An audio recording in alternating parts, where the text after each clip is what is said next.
The following is a conversation with Steve Braun, counselor and addiction recovery coach here in Vernon, BC.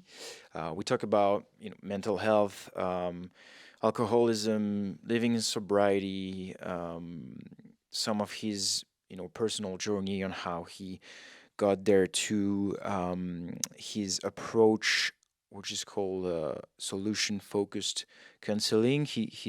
His philosophy about counseling, and all the things. It's always among all the things, right? It's hard to just pick a few things, but these are the main lines. This is the curious art of being human. If you want to support it, feel free to subscribe to this channel. I think that's it. Enjoy, sit back, relax. Okay. Yeah. And now, Steve Braun. Actually, bubbly is my go-to. I drink probably too much of this, but Steve, thank you for having this conversation with me. You were saying you were born and raised here, and you like the outdoors. Top places to camp around here. Oh, you want my secret spots already? Yes. The first thing we're going to. Yeah. Jeez, yeah. First of all, thank you for having me. It's a pleasure. I'm humbled just to be asked to do this. I really do appreciate it. And yeah, I've been here for 45 years now, and there's some amazing places to go and camp. I grew up out in Lavington, which is kind of halfway between Vernon and Lumbee. And so up in there, they call it the Aberdeen Plateau, and there's just dozens of lakes up there that are really awesome to hit and to camp at. Lots of mosquitoes, lots of small fish, but it feels like home when I go up there. It's like my backyard. Between Lavington and Vernon? Between Lumbee and Vernon. Between Lumbee and Vernon. Yeah, there's a little community called Lavington. There's an elementary school. There's a mill. There's the fire department, outdoor rink, which is really awesome in the wintertime and stuff and that. So these are your go-to places to go camp and do a lot of fishing. It's nice, easy access to go up there and stuff. As I kind of evolved into the fishing and that, I go to kind of seek bigger trout, a bit more solitude, maybe some tougher to catch areas. So I tend to do trips to the Caribou and stuff, usually twice a year up there, and 100 Mile House, Williams Lake, Quesnel area, and go from there. So it's my self-care, basically. I love being outside. I love fly fishing. I love camping, and my partner's the same way. So we get to do that a lot together, which is great, and just way to shut everything off, turn the cell phones off for a while too, and unwind. So nice. Yeah. Do you find any when the people who enjoy like the outdoor and when you're in nature, do you find that you see in nature things that you how to say that like lessons that we can see in nature that we can apply into this modern world into like our life? Does it make sense? Yeah, some lessons that we can apply from nature itself. There's a whole section of nature therapy, which is really starting to take off and stuff. Funnily enough, we're looking at doing some things down the road with my own practice, like some nature walk and talk sort of thing, get some outside. There's a lot of benefits to being outdoors in nature. Biggest one for me, which I sort of mentioned, was just having time to turn the cell phones off, to kind of unplug and get away from everything. It's just nice to be able to be outside and just kind of hear the nature, enjoy the sounds, and be present, which I think is missing a lot in my life too. We get involved in the hustle and the bustle every day. The emails come in, return the phone calls, you get up in your head. And out there, as soon as I hit the dirt road with the truck, it's like it just feels like home. I can kind of calm down, forget about life for a little bit of time, whatever that is, even for an hour, and just kind of take a look around and just kind of marvel on what's been given us. Yeah. Right. Have you heard about the walking barefoot on the ground, and like the benefits that this can? I don't know if you've heard. I haven't heard of that. No. Apparently, like it's a real thing. Like they've been testing. I haven't got into it enough to really explain the why, but I know that it's been tested, and like there are like healing properties and it's easier to ground when you walk barefoot, and we're supposed to walk at least 15-20 minutes every day in the grass or on earth with barefoot. It sounds amazing. Yeah. Reminds me of growing up because we were barefoot all the time in the yard and Yeah. stuff, ripping around and stuff. And now True. today I go walk across the driveway with bare feet. And I'm going, and It definitely feels different. Something to try to put in the daily, for sure. So do you you do fishing? Yeah, fly fishing specifically. I'll do any type. It's better than working, I guess. But I've been doing that since I was about 16, 17 years old. I was playing hockey out in Nelson, billeting out, and the billet that I was staying with at the time, he had a fly rod, and I didn't know what the hell it was at the time. And so we're on I think it's the Kootenai River there, and just casting away like an idiot. I'm using these tiny little flies. I'm like, how are we supposed to catch fish on this? It makes no sense whatsoever. I'm just kind of doing my best. And I cast something out there, and this big, massive trout just kind of rolled over the fly. It was the biggest thing I'd ever seen. I'm like, oh my God, what was that? And I had it on for about half a second, and I lost it, and I got hooked into it like that. I'm like, I need to do this more. And so I kind of got back from the season, dove into it, started tying my own flies and stuff, and just kind of took a fly casting course so I could do it properly. And ever since then, it's just been second nature to do that. So we've been doing it for a lot of years now. I love it. And the wintertime, it's not really able to do that for obvious reasons with the ice and everything, but I usually tie flies, stock up for the upcoming season and stuff. So it gives me something to do for the majority of the year. And It's interesting. I've never really got into fishing. I'm curious, how do you feel when you do it? Why is it in the whole aspect of it that is, because you were talking about like the thrill of when you get one. Yeah.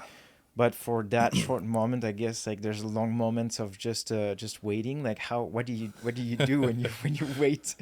And when you're waiting, it's I mean, that's a good way to test the patience, obviously, and stuff. There's a competitive nature that I have in me too, where it's like I want to be successful for the most part, but I think I've kind of evolved a little bit past that. It's just I'm happy just to be out nowadays. But there's a little saying in the fly fishing community called "the tug is the drug," right?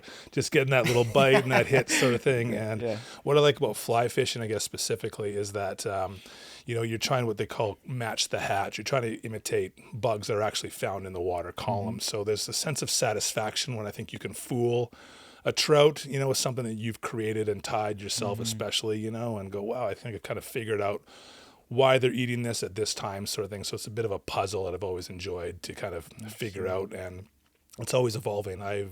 As much as I'm competent in what I do, there's a whole other level that I could still be, experiencing with that. So the learning never stops, which I think is great. Right. So Do you eat the fish as well, or is it just for the sport?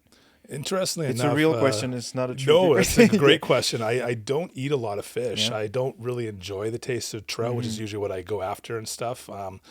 Most of the lakes that I fish are not really more than glorified swamps, so they're really muddy tasting when they come out of there, especially in like the warm weather and stuff. So some of the bigger lakes, for sure. My parents, my family love fish, so I'll take some for them occasionally. But for me, I just appreciate kind of the sport of it, catch and release, and let them go. And I'd rather take a picture for the most part. And so I think I was telling you asked me to send you a picture or whatever for some media purposes. I'm like, there's not too many of just me without me holding like a fish in my hand or something. Too. So is it something you started when you were super young or later in life? 'Cause you're talking about your family. We grew up fishing and stuff. We were always, it was pretty basic, trolling wedding rings and worms around sort of thing, around the boat sort of thing. And back then it was known as, you catch your limit, you keep your limit. And I remember having 4-liter ice cream buckets of frozen fish. You'd have like the 5 or 6 fish in the bucket, fill it with water, then you freeze them sort of thing. And hopefully they get eaten. But we used to call them frozen black bananas, because they'd be fish and trout in there and stuff. And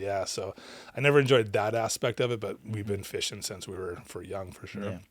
So there's probably like an emotional attachment to the thing that reminds you your childhood and things like that. Big time, Fishing, My parents are still avid campers, though they don't fish that often anymore, but they camp religiously all the time throughout the summer, and they got their RV now and stuff like that, and they'll go for weeks at a time and stuff. And so, I mean, that's what I grew up doing. You know, I'm 45, so believe it or not, this is before internet and stuff, you know, before cell phones and that. There was, you know, these are what we did. It. So yeah, absolutely. So that was childhood, especially growing out a little bit out of the you know, out of the urban setting sort of thing, you know, or more rural and stuff out there. And so that was just the thing to do. It was a nice time where I could grow up and, you know, we're going down the creek. All right, see you later. And hopefully we'd be back by dark. It was just maybe a different time back then, but that's what it was. Yeah. Nice. Cool. So you've been working in the field of mental health for a long time. I think you told me 10, 15 years, something like that. Yeah, I've been working in the field for about 10 years now. About 10 years, yeah. Absolutely. Specializing in addiction specifically. I see. Do you feel, the first thing I wanted to ask you is, do you feel like the awareness about mental health is something that is fairly new, or like 10 years ago it was already something big? I'm telling this because when I started to me, in my experience, I started to hear more and to see more of this when I actually arrived here end of 2018. Okay. Before this, and when I arrived here, I started hearing people talking about like anxiety and stuff like that. I had never heard about that kind of thing before, so I don't know if it's something that is different because I come from Europe and there's like a cultural aspect of it, or it's because it was the timing of things. But how, in your experience, raised and grew the awareness around not necessarily just recovering from addiction, but the general aspect of mental health? Is it something pretty recent, or has it always been something? Yeah, that's a great question. It makes me happy actually that you have noticed that coming from France over to here and noticing those changes. So that's a positive in my mind. It's definitely been brought to light and much more attention over the past years, being much more acceptable. And I think that's the message that's still trying to be carried today. I work with a lot of men, and especially amongst men and males, to go and ask for help. It was not really something that I grew up with either. You know, I didn't have a tough childhood by any means, or a strict family thing, but, you know, it just wasn't really something that, you know, you don't really talk about your problems. You don't try not to show fear, that kind of stuff. I know that I could have, but most of my friends didn't either. And so to ask for help today as a man is difficult, but it's getting better. And I'm trying to maybe create a space where it can be more open and accepted. So to answer your question, like the landscape, I think, is definitely changing, being more awareness, which is fantastic. Still have a long ways to go. Right. Absolutely. Right. Well, why do you think is it harder for men to reach out for help? A lot of it, I think, has to do with a lot of the stereotypes that are out there that go with asking for help as a man, you know, being it's weak. I can do this. I got this. I have to show toughness. You know, I have to be strong for others. And, you know, well, I learned that I can be strong for myself today. I don't always have to have all the answers. I don't have to be strong for everybody. I just have to be me. And so to be in that place, I think, where, you know, I'm struggling, I'm going through some stuff. Is there judgment on me that other people are going to make fun of me? Oh, this guy's going to go see a psychiatrist, or this guy's seeing a counselor and stuff, and asking for help. And through my own experience, I found that asking for help and reaching out for help is a sign of strength, not a sign of weakness. And so I quite tend to be open about my journey in that, to encourage other men specifically to get out there and talk about that stuff. You don't have to keep it in. We don't have to have all the answers. And I don't have to be strong for everybody too. You know, there's a time and a place for that. And a lot of guys that I work with, they carry the weight of the world on their shoulders. And man, that's a lot of burden to kind of carry on a day-to-day basis, sort of thing. And when I'm working with them specifically, it's not that I'm taking their burdens away is just having them maybe place it down for a little bit and maybe have them question, why are you carrying this burden with you, sort of thing, and do you have to? Is it even necessary? For the most part. So, to add to that, it can be challenging in a relationship as well, where I'm not sure what your experience with is either, but. And this is evolving as well, but the old stereotypes of the man of the house, and being the breadwinner and that kind of stuff, and having to do all these, be Mr. Fix-It and do everything stuff. I think that landscape is changing as well. There's definitely relationships and stuff out there where I want a manly man, or I want a more dad presence, or more calming. I'm not here to debate that, but just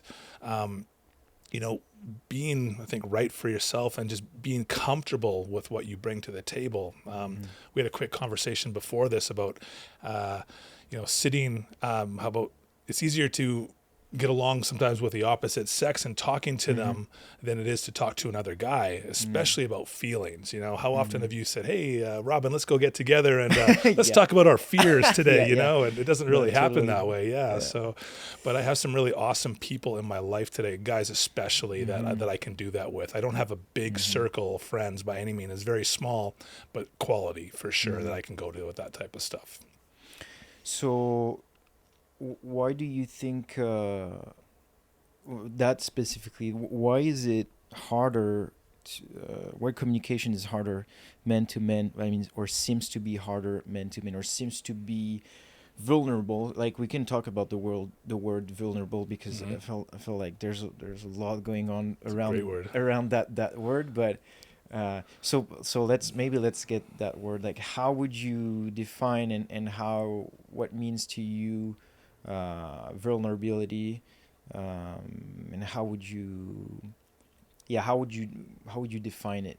I think vulnerability would be able to be my authentic, true self around somebody, not being afraid to risk who I am, putting myself out there, whether it's emotion, whether it's my thoughts or ideas, and take a chance. I think there's so much fear of being rejected, of being abandoned, that I put on this facade of maybe who I am or who I want to be. And I did that for years in my addiction. I kind of referred to myself as a chameleon. I wanted to be anything but myself. I hated myself. Today I love myself. But it also, when I started to heal from my recovery journey, I didn't know who I was either. So that was a kind of a starting point. So it's hard for me to be vulnerable if I don't know who I am, what I'm supposed to be, where I'm going. I don't even know what that looks like. And so I'm usually putting on this mask, so to speak, of hiding the real vulnerable person that's inside here, who is fragile, who's, has feelings, has emotions, maybe is weak from time to time. Those things are all there. So finding quality people that I can trust and connect with is important to be vulnerable. And I think it starts with me. If I can be vulnerable myself with other guys, it can maybe encourage you to be vulnerable with myself. The more I'm open to sharing little bits about my story and showing weakness or whatever that may be, fears, will hopefully allow a safe space for you to do the same thing. Yeah.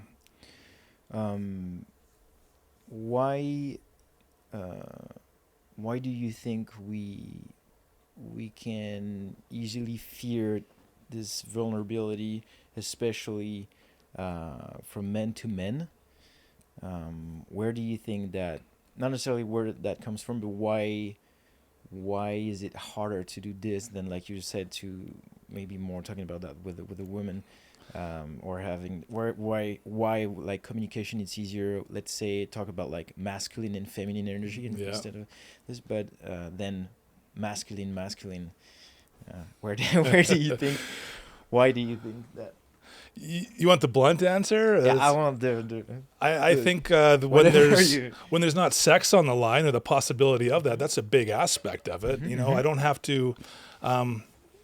There's no need for me to impress you. Really, you're just another guy, and maybe I'm in competition with you about some sort of thing, but there's no. It's just us. It's just vulnerable. There's you. If it's you and me talking like we are right now, we can be open. We can be vulnerable. A girl walks into the room, that'll change the dynamic very, very quickly. You know what I mean? In most cases. Yeah. And so now it's like, chest gets puffed up a little bit, you know, and kind of fixing the hair, doing all that kind of stuff. And so guy to guy, when we're just sitting here talking, especially when we're not used to that, it's like, what do we talk about, dude? Like, how about the weather? How about how about the Blue Jays kind of thing? You know, we go to these go-to phrases that are really not, there's no depth behind them kind of thing. So you take these microphones away, and are we going to be talking about the same things? We just sort of met, we have some niceties, we throw out some common things out there. Hey, it's nice out today. But with my true friends, I can be like this and just have a conversation with them and stuff, being open. But it's really difficult when there's that fear of maybe being judged. Is he going to think I'm weak or something and that? And I find it's typically not a common thing, like I mentioned earlier. Hey, let's go talk about our fears and what's going on today, and what are you struggling with? It's like, no, bro, let's go fishing, and you know, all this kind of stuff. We'll put on our things and just be guys, you know. And while that's fun and there's a place for that, it's not how I like to connect with people that often. Yeah. Is it, so you were talking about the safety, is it because I mean, if it seems like deeply rooted, we have that instinct for competition, right? And being vulnerable, it's going to be some kind of like submitting yourself to a place where you're gonna kind of be put out of the competition. I can see that happening for sure. You know, it's and not everything's a competition, but it's you know, no, for sure. If that's where we're growing up, if that's what we know, you know, then that's what we're gonna act. That's what we're gonna play out. So if we're kind of shown, not necessarily taught, but shown, or we witness growing up being like, you know what, don't cry, suck it up, be a man, that kind of stuff. That comes from somewhere, you know. And so to kind of turn that around and be, you know, it's okay to show weakness. It's okay to admit you don't know the answer to things. It's okay to be weak, to shed a tear once in a while, that type of stuff. It's a big change. And while it can happen within you, if I'm not surrounding myself with other people that I can't do that with, it's going to be even more difficult. So I try to choose like-minded people that I hang out with today for those specific reasons. For the most part, we're guys and we talk about guy things. We'll have a poker night and we, you know, shoot the shit sort of thing. But I also know that at any given second, the guys in my life, I can talk about what's going on with me in my life, so that sort of thing too, which is a really big asset that I need in my life. So I need guys. I never thought I would need that sort of thing, but I need guy friends that can talk to me about this kind of stuff in that capacity. I really enjoy that today, and I never used to. Like, oh no, I'm a lone wolf, and that was it, and I don't need anybody, kind of thing. And that's it's fine for a time. It gets lonely, and it's not what I wanted anymore. I need that outlet that I can have from my relationships, from my family, and just to relate with. So how do you think? How do you feel it helps you on what point to have that outlet, to have that. I was going to say man outlet, but that doesn't make sense. To have that, to have other, I guess it's like what any friendship would bring you, right? But more specifically, men to who you can, you know, say anything you would want, or. It helps me to regulate. It helps me to just be accepted. It helps me to remember who I am and where I come from. But I don't even know if you know, if it's that how should I put this? Those things are important to me, that I know that they're there. And so when I'm talking about this, it's not like every time I get together with my guy friends, we're talking about deep issues and our vulnerabilities, but it's an outlet that I know that I can have, because I crave that, especially when I'm working on self-improvement, when I'm working on trying to become a better version of myself and to grow. I don't want to be the same person that I was last year, 10 years ago, 15 years ago. I want to continue to improve, and I need people in my life that are on that same path. And in order to do that, I need to process what's going on. I want people that want to grow and evolve with me. And otherwise I don't change, and nothing is, everything's the same, and that's boring for me. And so I need to have those connections where, I can't run everything by my girlfriend. I don't want to go to my parents for everything. I need a time and place. I have my outlets for that. And there's times where I go to my friends for some advice. There's times where I just want them to be guys. And, I go to my own counselor if I really want to get to the heart of some things or whatever. I talk to my coach, my mentors, whatever that looks like. I can go to those outlets, but I need outlets. People need outlets to have that kind of thing. Otherwise you get involved in a relationship and it's just, you drive each other crazy really, really quick. Yeah. And my partner, who's also a counselor, I mean, we can sit there and wow, we have some interesting conversations. And it's a tough role to play sometimes. I have to put on a couple of different hats. And what I mean by that is I'm not being somebody different, but my girlfriend is having a bad day. And it's like, do you want me to be Coach Steve right now? Do you want me to be Counselor Steve? Do you want me to just be your boyfriend? Or what does that look like? And for the most part, she just wants me to listen, just sit there and let me vent and do the thing. And so that's fine. If you want some feedback, I'll give you some feedback. If you want an opinion, I'll give you one. If you want a solution, I give you the there solution. There it is, yeah. But for the most part, it's kind of, sorry, babe. I'm sorry you had it bad. What can I do to help? What do you need from me kind of thing, right? And that sort of thing. But so. For sure. That's a good way to put it. You talked about changing, growing, and like it's something that for some people is hard to. Some people are gonna get into some kind of cycle and never want to change their entire lives. Some people want to change all the time. A little bit like me, I'm like that. Yeah. And the thing is, I don't think anybody needs to change or needs not to change, but how would you say somebody would need changement in their life? Somebody would need to change. Is it something that, like, if you'll feel it, if you need it, you'll know it, or you can be stuck into something and not be aware that you need change? My question, I guess, is like, what are like some key points that you could give with your experience to people for them to relate on, that they might consider, okay, I need some change, I need some evolution, I need some growth. Okay. Because I don't know if it's me, I want to like people to change because me, I'm changing and I want to see that in others. Yeah. Or it's because I see how the positive impact on personal development and growth and changing and evolving, and I also see a lot, and I also have people in my life that will never wants to change or never change, and how do you know? So I guess the question can be double, like, how do you know if you're changing too much or if you're not changing enough?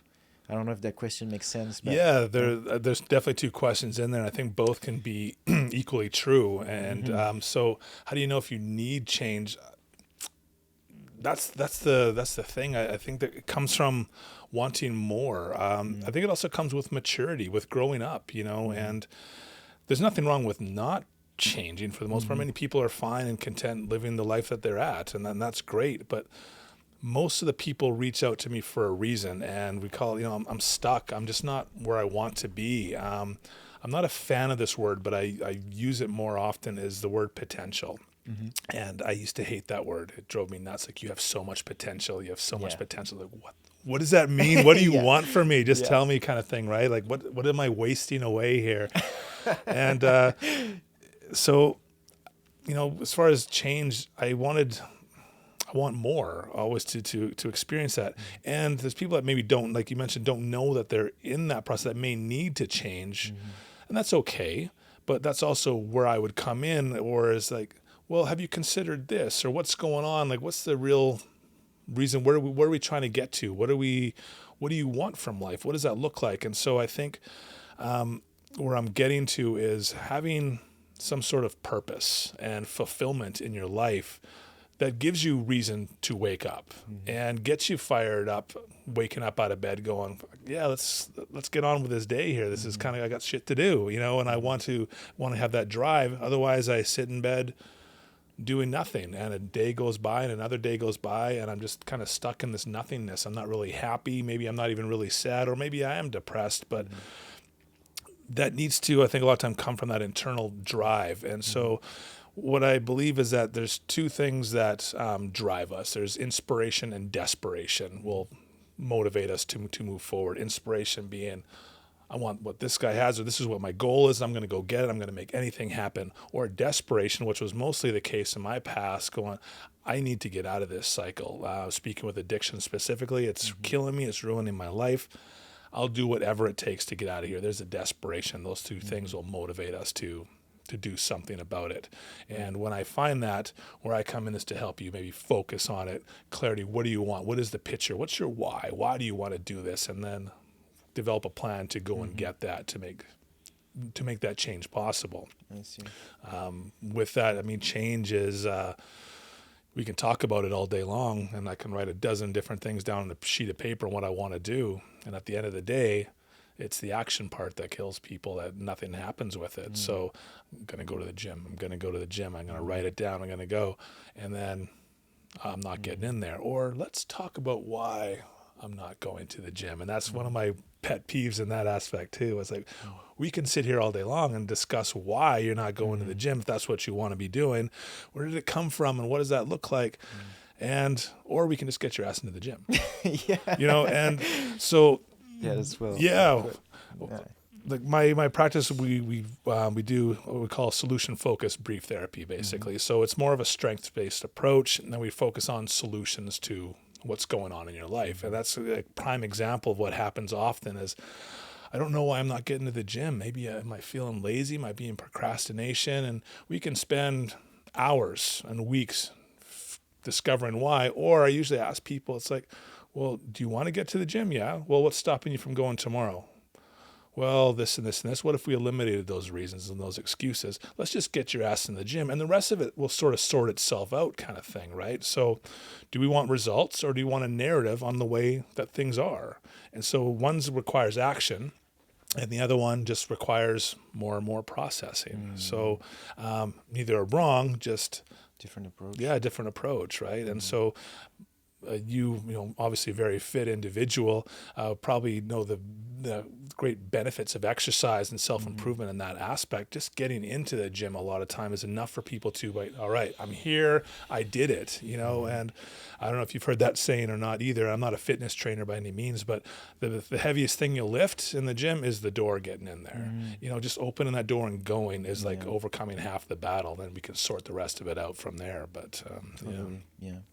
Is the ripple effects of things, right? You do one positive things, and especially exercising, because there's so much tied to exercising, right? Nutrition, sleep, like wellness, generally speaking. So just by everything is wrong, but you start working out, and then naturally you'll start sleep better because you're tired.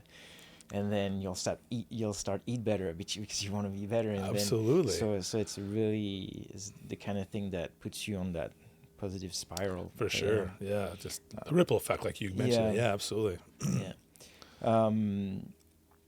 You talked a little bit about your personal story, your personal experience. When, in your case, what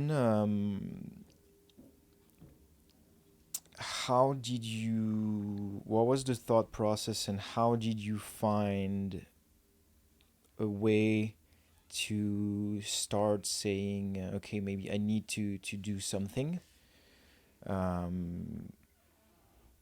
Is it something that, again, I feel like the question is weird, but is it something that you feel like you made the decision that, okay, now I need to do something because, like you said, I'm like killing myself, or was it an external component that made you realize that? I guess the question is more to give like maybe an example of how mentally it can look like when you're at a point of you're attached to the comfort that whatever it is gives you, but you know that is also extremely detrimental for your health.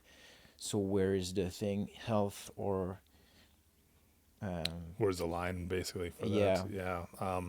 Excuse me. My story in a nutshell basically is addiction. Struggled with alcoholism for years and years, and I hit a point where I was doing things I didn't think I'd be doing. I was saying things I didn't think I'd be saying. And I was thinking about things I never thought I'd be thinking about, and I was suicidal. And I never really knew.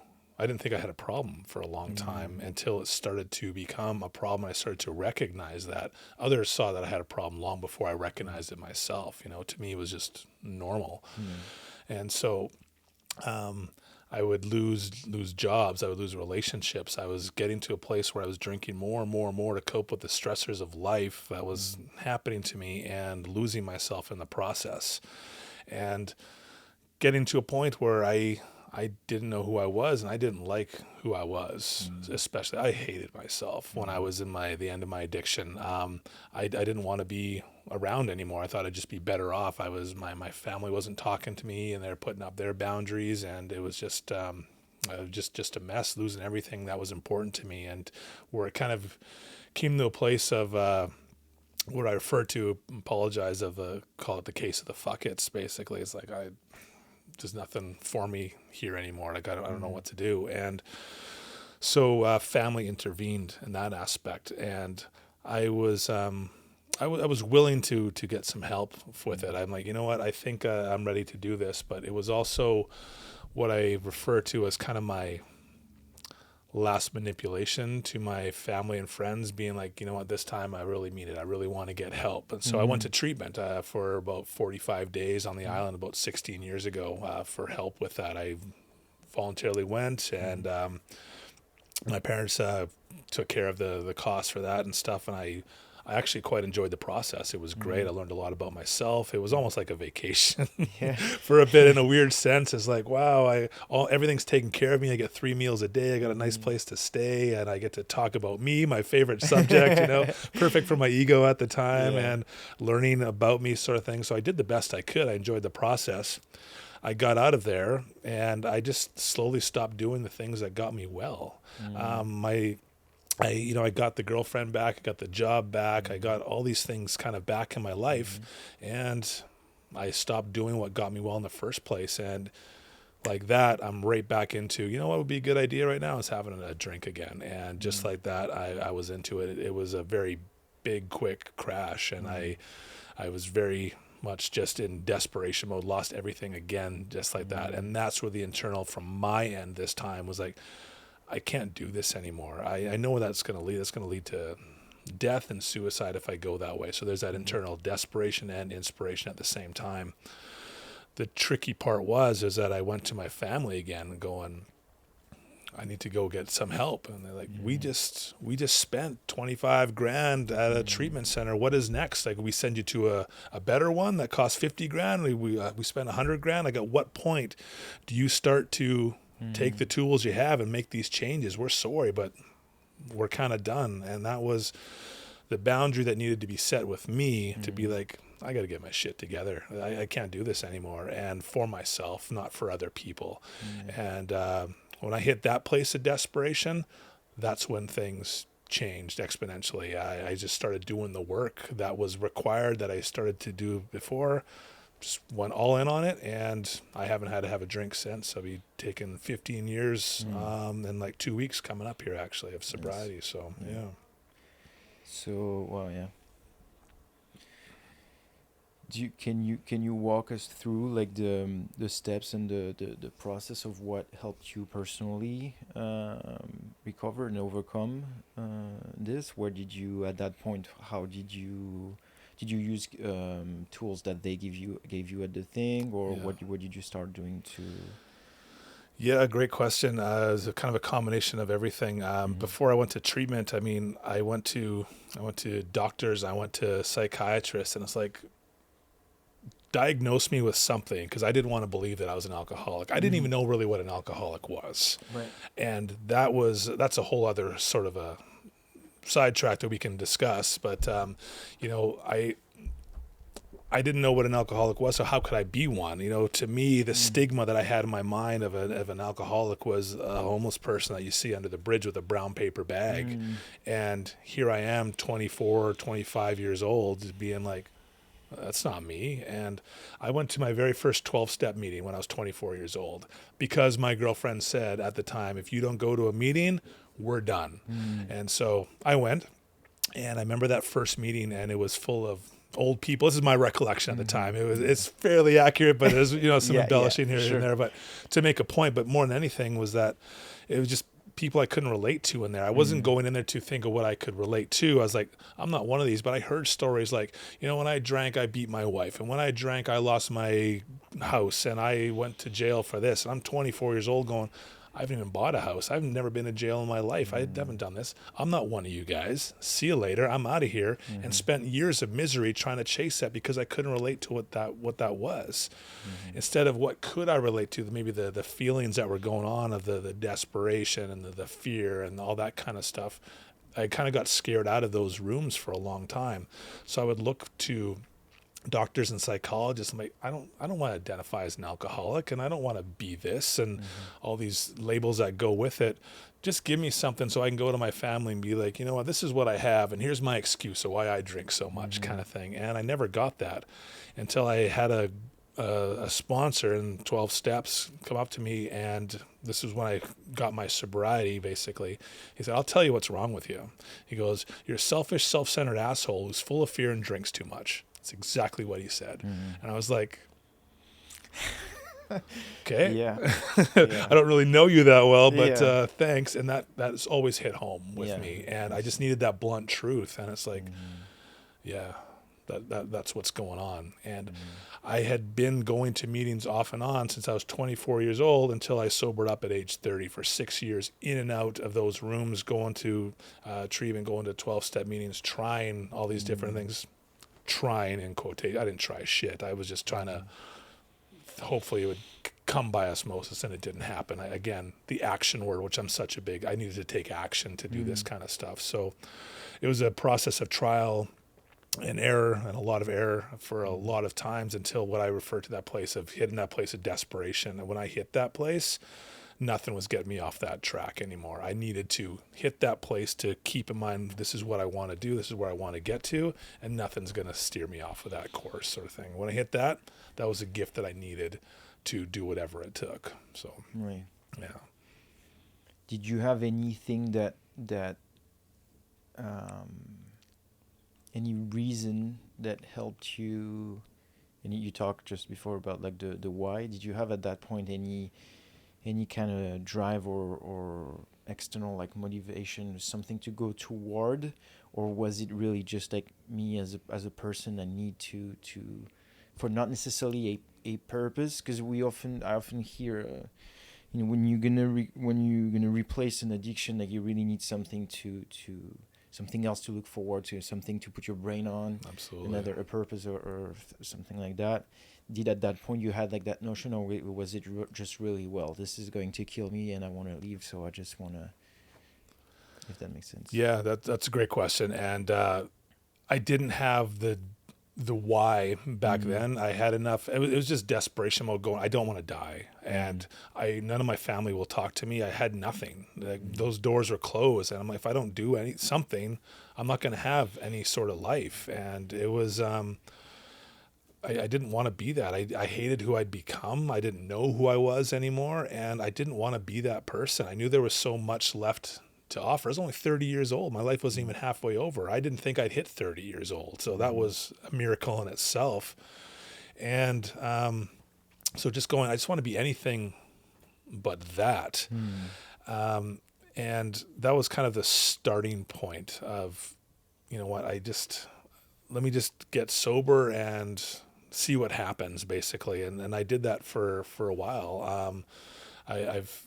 I achieved sobriety, and it was great. It was the best year of my life. That first year, I worked my ass off to get it. I was doing everything that was mentioned to me, mostly because I didn't want to be that person that I was. In short, I needed to grow up. It was like the party was over, dude. It was like, I can't do this anymore. It's like, I don't know how to pay bills. I don't know how to function properly. I'm 30 years old. My brother's 2 years younger than me. He's got a family and a house and all this kind of stuff. I have nothing, and so that was kind of a like, what the hell am I doing with my life? Just that stuckness. And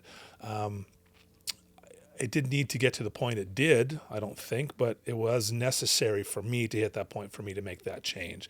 I discovered my why probably a few years, into my sobriety of the goal of pursuing personal development, of becoming a better version, which is an interesting journey in itself.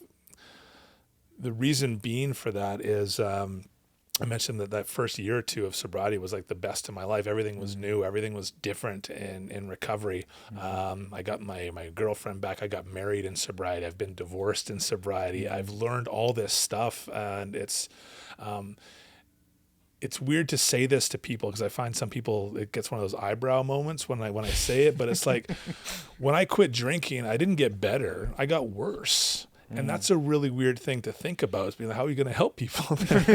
But when you think about it, you take away the only thing that made me feel better, this is how I cope with life. You take that away, what am I left with? I don't have any tools or skills, so I had to learn all that stuff. And so it was a growth period. And, how do I navigate emotions? How do I navigate anger? Getting my first paycheck. I was 30 years old giving my paycheck to my mom because I couldn't be trusted with myself to go out and buy booze after my first time. And all these things were new. And I worked through it, and then I hit a place of complacency. Everything was like, this is as good as it gets, and that was great, and I was okay with that. But it wasn't enough anymore. You mentioned earlier, that inner drive was like, there's got to be something more out here. And what I realized was that I essentially, while I was feeling better and doing better, I was essentially the same person that I came in as. I just wasn't drinking. I hadn't really changed at all. I just wasn't drinking. And so for a lot of people, that's enough to just, I'm not drinking anymore. And I'm not in trouble with the cops. My wife's not throwing me out anymore. My life's gotten a lot better, but I haven't really changed. And that was what I was seeing. I started to see friction going, I'm still doing the same old shit I was doing when I was drinking, lying to people, manipulating people. I'm just not drinking. And here I am, coming home thinking, oh, look how spiritual I am and how great I am with all this kind of stuff because I'm sober and this. And no one gives a shit. It was like, I'm still the same person. I'm just not drinking. And that was a big turning point for me going, interesting. I need to take this to a different level. And that was about 4 or 5 years into the program of sobriety for me. So, yeah. Yeah, that's interesting, right? Because you remove something. Ultimately, you kind of have to feel it with something else, and if you just like remove it and exist without that thing that you were using, like you said, and I don't know how to cope with anything without this.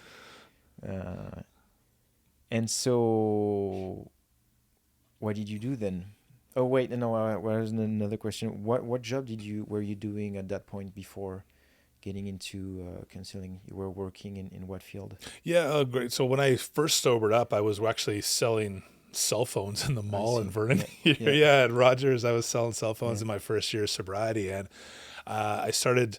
I was being sober and like learning a new way of life, and I'm like, it's just a meaningless job with no purpose or passion. And part of maintaining my sobriety was to help others. And so, I had this big spiritual awakening and experience as, through sobriety and working steps and changing different things and that kind of stuff. But when I started working with other people for the first time and seeing that light turn on in their eyes and seeing them be like, holy shit, this is awesome. I can do this. That blew that whole other spiritual experience out of the water. It was the best thing. It was the best feeling ever, just to see somebody else get it and go, wow, they don't have to suffer anymore. And to know that maybe I had some small part to play in that was like, I need to do this. And so I'm like, I want to go back to school, and I want to help people. That's all I knew. I didn't really know what kind of path to take. I like psychology. I've always been fascinated by people. I don't really like people, but I'm fascinated by them. So I wanted to go to school for psychology, and I suck at school. I'm not good at it. It doesn't come easy to me, sort of thing. And so I really had to work at it. But about the same time, I was offered a position at a treatment center here in town, and it was kind of the perfect job. Is what I've always wanted to do. I get to work with addiction and people in addiction all day long and help carry the message, and it was perfect. And so that was a full-time opportunity, and I wasn't able to go to school anymore. So I kind of stopped halfway through my bachelor's and just said, I want to do this work. And I was at that center for about 9 years. It was a government funded treatment program. So I was working with people all on all sides of the spectrum there, sort of thing, in that capacity. And it was the best. It was great. I was kind of in it, and I feel like my passion was found. And so that was kind of the start of it, sort of thing. Yeah. And then you oriented yourself more into direct counseling. Was it after that?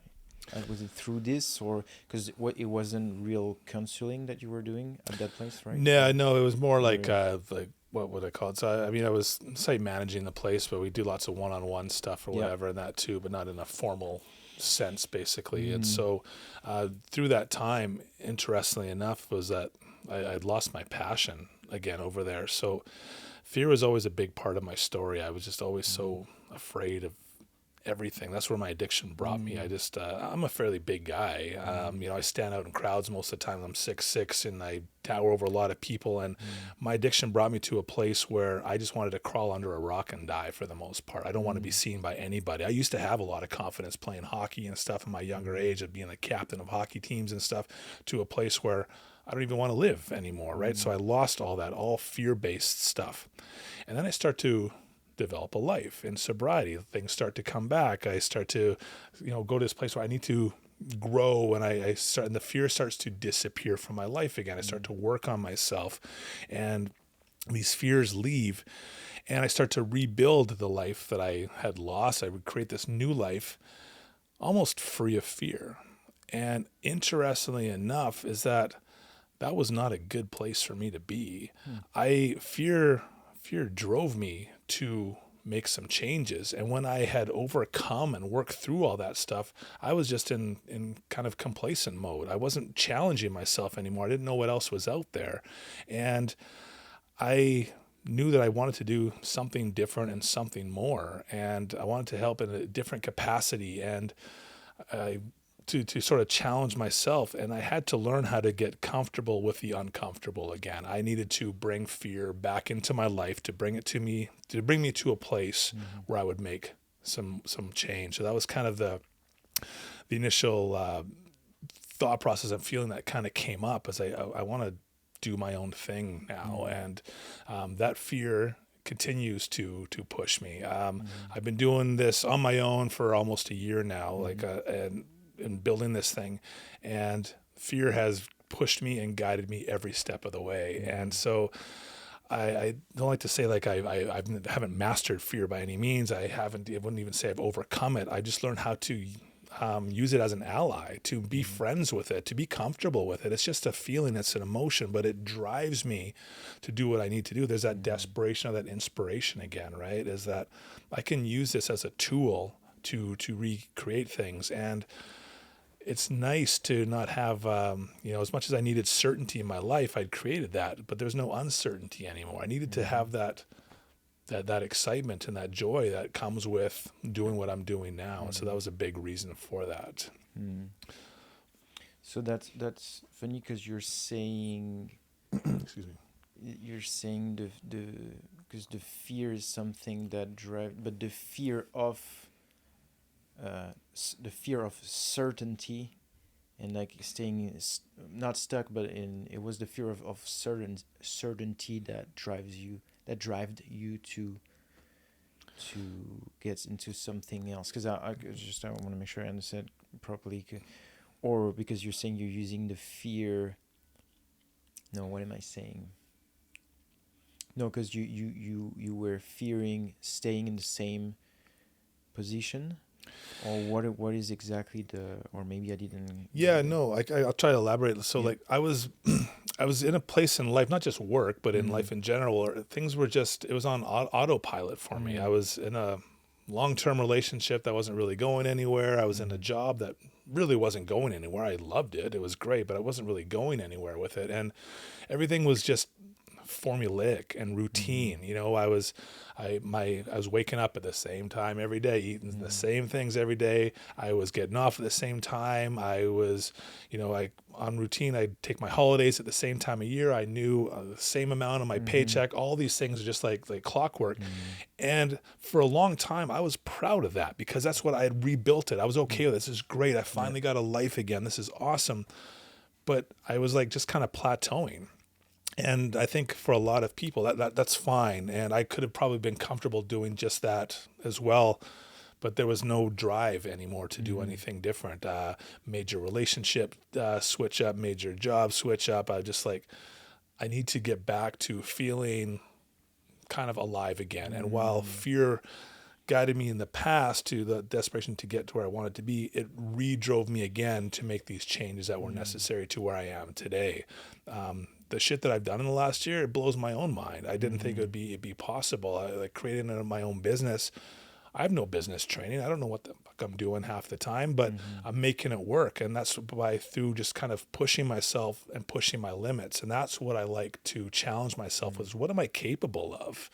And when I get into that mindset, it's amazing to see these doors that kind of open up. And what does that look like to be, where do I want to go and what do I want to become? I could have been perfectly happy and content just kind of doing my 9 to 5 like so many other people do on this planet, and nothing wrong with that at all. I wanted some more. And maybe that's selfish. I don't know. I just will continue to want more and more and more and give it to me. And I want to absorb it up. And that's where I continue to push myself. And I want to get other people in that same mind frame. And so, I'm not everyone's cup of tea. I know that, it's like, not everyone needs to have that or feel that way, but, people that want to, take their lives to the next level, that's where I love to intervene with people and to get on board with her, because there is other levels, and beyond that other level is just, it's indescribable, because I don't even know what level I'm on, but I'm like, I know I'm not there. I just want to kind of keep going and going. And that's what pushes me every single day. And that's what I want everyone to kind of feel, is like, if you think this is as good as it gets, you're selling yourself incredibly short on how good life can be. Right. So, Yeah. You were talking about potential. There's so much more potential. So what are key things that you, I don't know if in your experience that you work with people, that might be different with anybody, right? But key things to overcome fear, to actually try to go in that other level about your life, and like the fear you're gonna have because you were all build attachment to our lifestyle and the comfort that it gets, and like going outside of this. In your experience, working with people, do you have like common things that come back, that key tools that helps people going through fears and overcoming and embracing it, and like I think that a big thing is self-awareness for one, like knowing what you want to be, where you want to go, and what's that going to look like. And that's where like fear is, it's like the foundation almost of the most reasons why we don't go and push ourselves, sort of thing. The failure or rejection, or not being good enough, whatever that case is. And it's all this thought that takes place in the future, like, what if I don't get that job, and what if I can't make it work, and what if it doesn't happen, and what if. That's all in the future. I have no control over what happens in there. And what that does is it takes me out of the present moment, right now, sort of thing, right? So that's kind of a big one, is, first identifying that self-awareness and learning how to get comfortable with that fear. As far as specific tools, I mean, I like to sort of, kind of create a roadmap of some sense or whatever. So I wrote a little while ago about the purpose of a map in some capacity, especially with like therapy and coaching and that. And, map has kind of two main functions. And one of the main functions is it tells you where you want to go, which is important in life. So knowing where do I want to go? What do I want to do? What do I want to see? And how am I going to get there? So I have that map for that reason, to figure out where I want to go. But that is useless if I don't have the other second function, which is knowing where I am. So I have to kind of take a stock of being like, what's going on now? Where am I? What am I doing? What do I want? What do I have? And go from point A to point B kind of thing. So we start from there as a starting point, going, who is Robin, and what makes you tick, and what are you looking for? What do you want? What are you trying to achieve, and why do you want to achieve that kind of thing? The why is where the longevity kind of comes in, right? So when we figure that out, we can kind of create that map of getting you to where that's going to be. Right. Assuming you want that drive to begin with to get there. So I don't really reach out to people. People reach out to me in this aspect going, dude, I don't know what the hell to do. That's kind of where we start. We just take a kind of a personal inventory, basically, of where you're at and where you want to get to, and to start. So I know where I can help take you. Mm-hmm. For example, I hear this all the time. I just want to be happy. I just want to be successful. And I'll ask them, well, what does success mean to you? What does that look like for you? I don't know. Well, if you don't know what it looks like, how are you going to know when you get there? Yeah. So does that mean I want to be a millionaire? I want to have, full family, a big house. I want to be able to take vacations. I want to be financial freedom. I want to be free. I want all these things. If you don't know what that's going to look like, you're not going to know when you get there anyway. So you're pursuing constantly without ever having arrived at any specific place. So that's kind of a starting point. Right. Yeah. So the vision helps you cross. Yeah. The fear. Yeah. Fear, yeah. Yeah, because who's gonna feel fear just to feel fear? Right. It's gonna block you easily. Yeah. But now, if you know that's the path to who you want to go. That's right. It's not the most comfortable feeling, but it's, and most people want to avoid fear because it's not a comfortable feeling. It's like, oh, that's a bad feeling. I'm like, feelings aren't good or bad. They just are. And it's okay to feel that too. You don't want to live there, but it's okay to feel it and experience that. Mm-hmm. It can't be happiness all the time. There's always these ups and downs sort of thing, but let yourself experience and just be. And do you, is it mostly what you do now, more of like a guidance and direction? Oh no, because you said so let's get a little bit into what you do here. You shared between that kind of like life guidance and as well as mostly focused on recovery from addiction. Does this, well, I guess it looks probably pretty different, the approach. How do you start working with people with addiction? What looks like the first step into establishing a plan for them and that type of thing? Yeah, great question. It's similar in the sense of knowing and understanding the nature of the addiction itself and going. So most people we kind of find out where they're at. How much? What are we using? What are we drinking? What does that look like? What do you want to do? Like, what is the goal to overcome? I don't want to drink anymore. I want to be able to drink socially or whatever the case may be. So we establish kind of what the goal is. Right. Do they ever know? Do they always know already that goal? Because sometimes I guess people don't even really know. Is it or do they always know? Or it's is funny. It sometimes I don't know. Yeah, a lot of times they don't know what that looks like or how, but mostly again the fear is coming in because they don't know what's possible. So like, I can't possibly quit drinking for a month or 3 months or forever or whatever the case is. And so we sort of break that down, or the family will intervene in that aspect too. We want him to quit drinking. What do you want? I'd like to be able to drink socially. If that's the goal, we can work with that. So it's the client's goal. It's not my goal for them. If that makes sense. I'm not here to say you have to quit everything and live this perfect life free from substances. It doesn't have to be that way. We just kind of question your relationship with the drug of choice. What does that look like, and what are you looking to accomplish? So a lot of people are, they hit a place of their life's unmanageable because their drinking's interfering, they're smoking too much pot, whatever the case is it's interfering in their life. It's affecting their relationships. It's affecting their jobs. It doesn't mean they're an alcoholic. It just means that it's impacting their life in a way that it's not working for them anymore. And so we just want to challenge the relationship on that. And that's where I hate these labels that kind of come in. And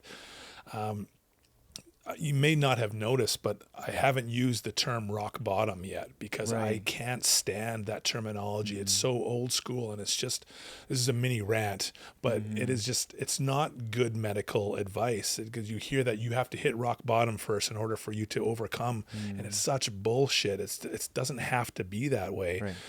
It's, if addiction and substance use is a health issue now, not a moral one, we know that.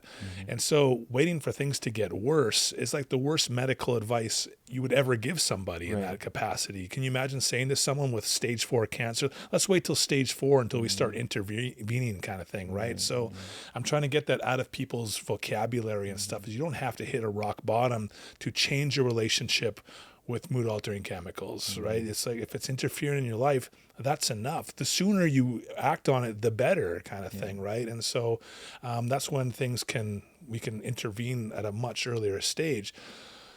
So that's the nature of it. Now, the demographic of clients that I work with today is different from the treatment center that I worked with.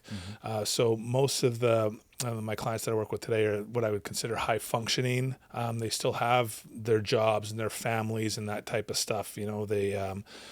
They're working, they got their kids and the relationships, and maybe that the alcohol or drugs is like interfering in their life in some capacity where they're not able to function at that level.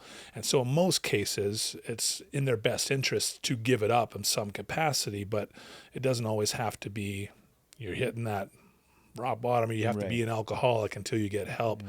No. Let's just try it. And maybe you've seen these movements that are happening now too, these like sober, like dry Januaries, these movements of like no alcohol for a month, and these challenges that put out there. I hold my own challenge for people that want to try to quit for a month, and here's some tools to kind of go with that, just to question your relationship. And you'll learn a lot about yourself when you give up alcohol and drugs for a month or whatever the case is.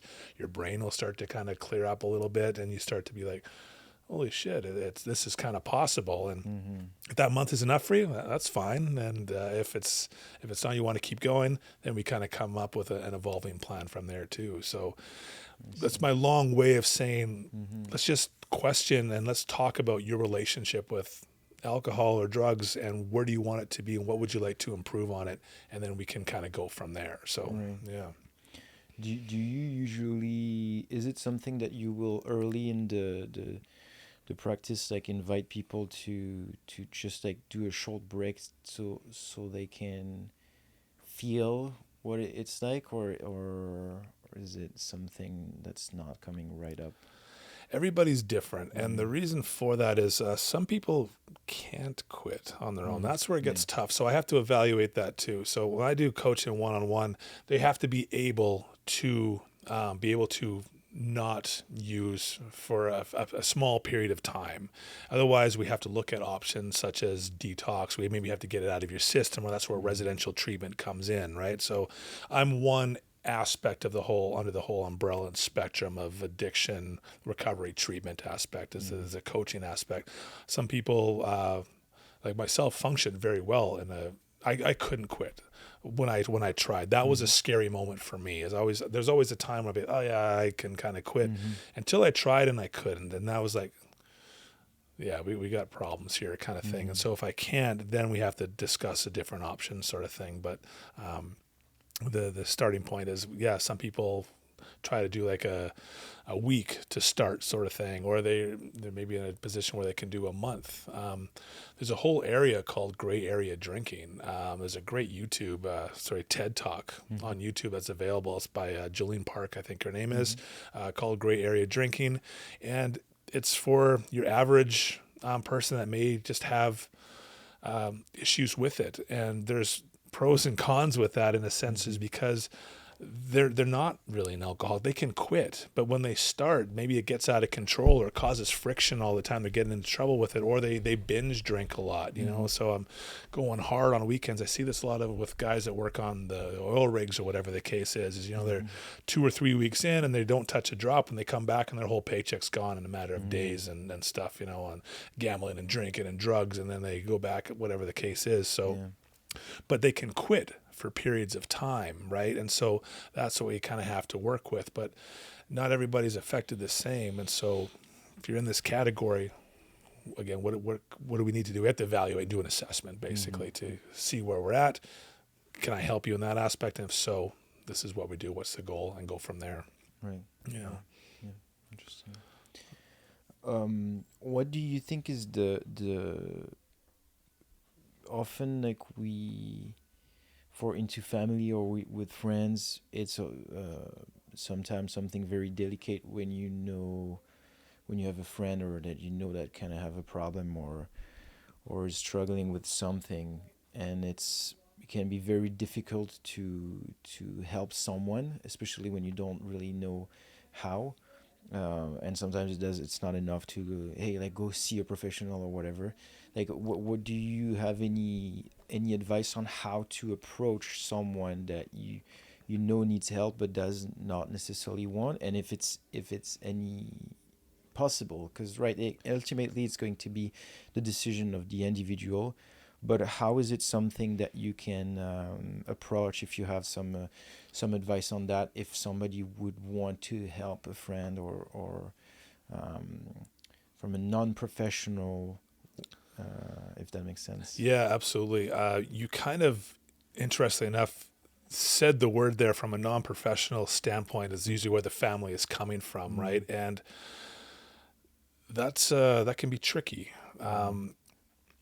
because how do I don't know how to navigate it as a family member, and this is happening as my loved one, my partner, or my kids are experiencing this kind of thing. What do I do? And this is where we see it all the time, is, I want my kid to be safe. I want them to get help, but they don't think that they need it. And how do I, it's starting to get worse and worse. And a lot of the calls that I get are from the parents themselves, and not the person that's wanting help. Being like, we don't know what to do, and what is that going to take? And there's really not a right or wrong thing to do per se. This is your family member. And again, every family member is a little bit different, but I think a good starting point is showing some compassion of what it is, and knowing that they're not a bad person. They may be just going through maybe doing some bad things, but it doesn't mean they're a bad person. This can affect anybody.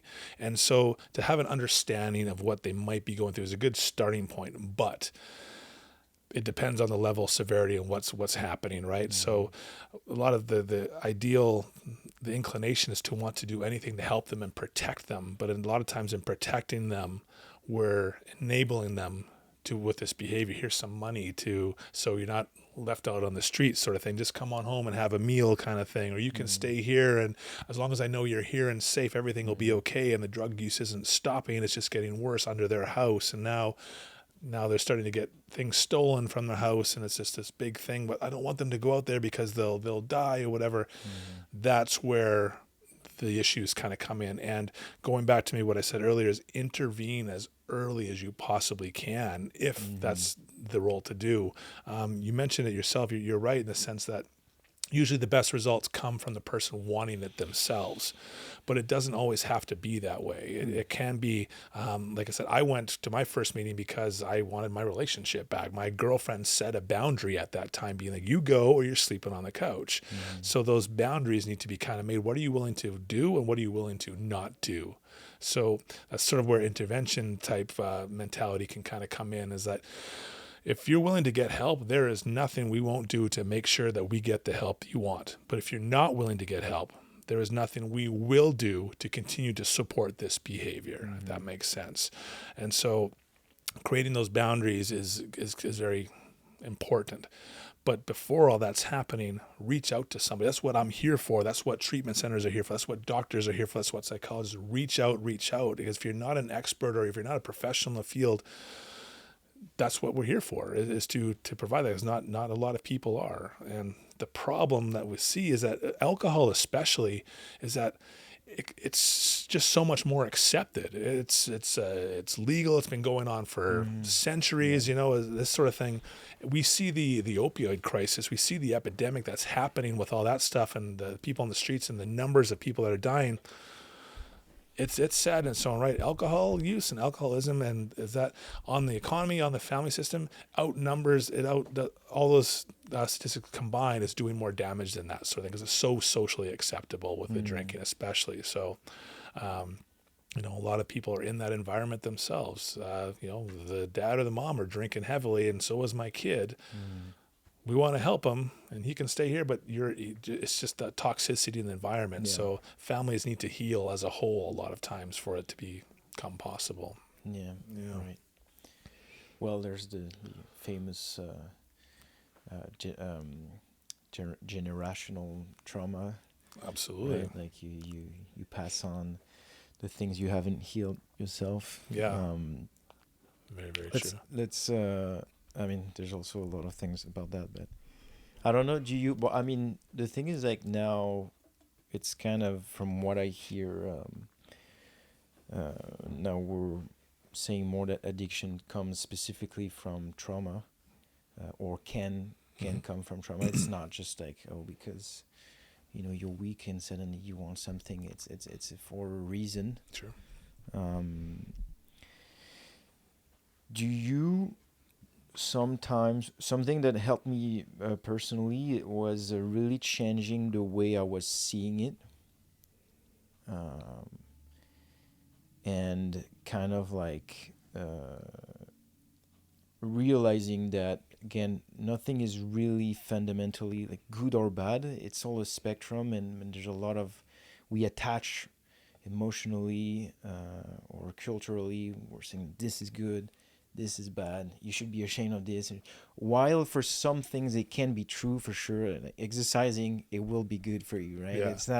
There's nothing, nobody will ever say like, no, moving your body is not good. And for some things, yes, for sure, this will be terrible. But I found that there's that whole heaviness that is on like the subject of addiction, drugs and alcohol, that is legitimate for sure, because it can literally kill people, or make people kill other people, or create terrible things.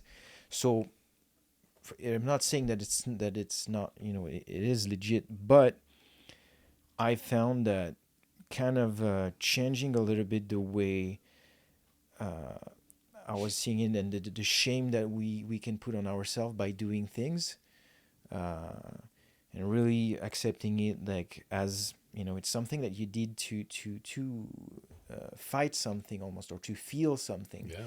It's not, you're not doing this because you're bad. You're doing this for a reason. That is that you're human, and it's a way that made you feel good. At the end of the day, it's what it is. And I'm curious to see if in the practice, or in the, there's a little bit of that tendency that you're doing, or is it like not at all on the table, but just changing the relationship with the addiction itself, mostly culturally, as it's being seen in society and stuff like that. Yeah, it's interesting because, I mean, alcohol and drugs do what they're supposed to do. They usually heal pain of some capacity, and this is where I should point out too, like, not everybody that drinks is an alcoholic or has a problem drinker, right? Millions of people, millions and millions, can socially and drink responsibly and use drugs responsibly, but there's also that large percentage that can't, right? And so it's trying to like I said, trying to change that narrative a little bit. That's kind of what I'm trying to do as well, is just, you don't have to identify as an alcoholic or label yourself that to go and get some help. It's just, if it's causing friction in your life, Yeah. there's some things that you can do about it to kind of change that. But it's so normal. Where the difficulty lies is maybe it's causing areas for one person, but my social group, when I go with my golfing buddies or whatever the case is, are all doing the same thing. Why me? And you surround yourself with like-minded people for the most part. So if all your people that you surround yourself with are drinkers, and every weekend they're drinking and partying and that kind of stuff, that's what until you get out of that. So my girlfriend now is what I consider a normie. She socially drinks and likes her wine and stuff like that sort of thing too. And she has a lot of her friend and peer group are in that same capacity, and mine are the exact opposite. And until she started to meet some of my friends in my life, she's like, I didn't really know it was like this. I just assumed everybody would kind of drink on weekends and stuff too. There's a lot of people that aren't doing that sort of thing. It just depends on who you surround yourself with. So when I'm trying to get sober, it wasn't in my best interest to go and hang around my old friends anymore in those same environments and stuff. I love pubs. I like going to watch a hockey game in a pub and shooting some pool. But for a while, I wouldn't go in there. I wasn't ready. I can today. I've got enough of that time under my belt, so I don't want to limit that stuff. But I have to do what was right for me at that time. And unfortunately, some friends got lost along the way. And it's unfortunate. I have some regrets about that. But it's what I needed to do to kind of get out of that and stuff, and then maybe start fresh as well. I need to change my group and to change that. So, yeah. Right. The importance of the environment. Yeah. Right. I feel like it's the easiest way to change somebody is changing his environment. Yeah. Because it will create change automatically. Absolutely. Yeah. It's a really powerful tool if you can change your environment. Some people can't, but absolutely, yeah. For sure. The more that you're able to do, the better, kind of thing. Absolutely, yeah. I guess if you think about the social impact on you in your life if you're getting sober, it can definitely be, I guess, really. I mean, it can be a revolution, I guess, and change completely. Especially if you had people along the way that, and it's part of when you change. Ultimately, people around you are kind of gonna either like stay or leave. And I'm curious, in your case or in the case of your experience, how did this happen to you? But you were saying this, and how do you see this, and how did you navigate with this? Because it can be pretty tough. So that's not only just friendships, but breaking or like seeing that you're becoming somebody else, kind of, right? Yeah. But you're still, in your mind, you can still be that old person. And while you're becoming somebody else that you don't really know for sure yet, because you have never been that person, and you're in the middle, and you're losing some people, and you're changing and all that kind of stuff. Do you have anything, whether it is in your own experience or with people you work with, specifically in the transformation?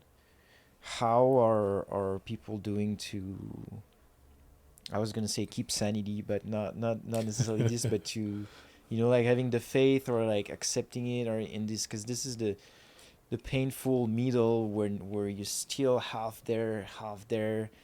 Like, what are things that help with that? Yeah, it's it's tough because I think my family would all be like happy as shit that I'm not drinking anymore and causing havoc, and just I'm just a better person. That's great, but also I've mentioned I'd lost some friend groups and stuff over the years with that too. I needed a period of time to work on myself. And that's what I needed, some space from some people, and then I could slowly navigate back into it. So I mentioned kind of earlier, like a lot of times in many cases, the family has to heal as well and learn some tools of their own if possible, and to kind of know how to navigate this or whatnot too. But friend groups and stuff is, in my experience, probably easily over 90% of the people are supportive of what I do. And the thing is with that, as I've regained my confidence over the years, the fear is gone. I like who I am. I love who I am today. If people around me that don't like that, who gives a shit? I don't hang around people like that. That's on you. I try to surround myself around like-minded people, you know? And so, I'm not everybody's cup of tea. I know that, but I'll try to reach out or surround myself with people that are better than me as well, like in different places. I don't mean, not better is not the right word, but that have what I want, because that's how I continue to grow and stuff as well. And so it sounds bad maybe, but it's like, if you're not on board with where I'm going, I'll leave you behind, because this is where I want to go. And if you want to come with me, that's great. I support you. This is where I'm at, but I'm careful with who I let into that circle. So I have lots of acquaintances, but my circle of actual friends that are on board is very, very small. And those are people that I go to bat for any given week, and so would they.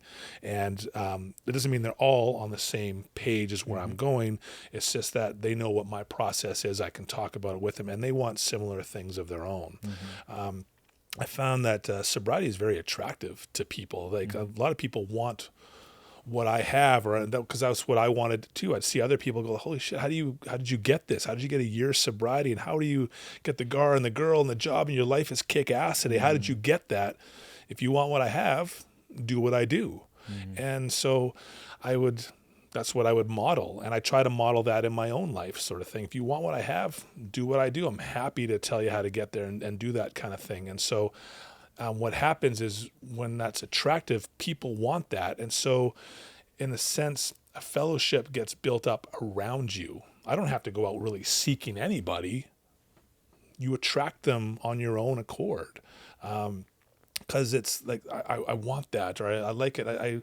I'm not always positive. I'm not always upbeat. I get passionate when I talk. My hands haven't stopped moving since we've been going here, but it's because my life is kick-ass today, and I like it, and I love it. I love life, and I want everybody to experience what that can be, without limits, without putting limits on the possibilities and stuff. And so that's what gives me purpose and passion, is to have others feel the same way. When you go from death to where I am today, and knowing that it's possible to change, I want everyone to experience that. I am proof that people can change, because I've done that, and I want other people to know that. Whether you don't have to hit the depths that I have or any other people, it's just, if you want change, let's make it happen, and surround yourself with people that want that. And that's where your friends group, it'll just appear on its own. You'll attract it without even having to try. Right.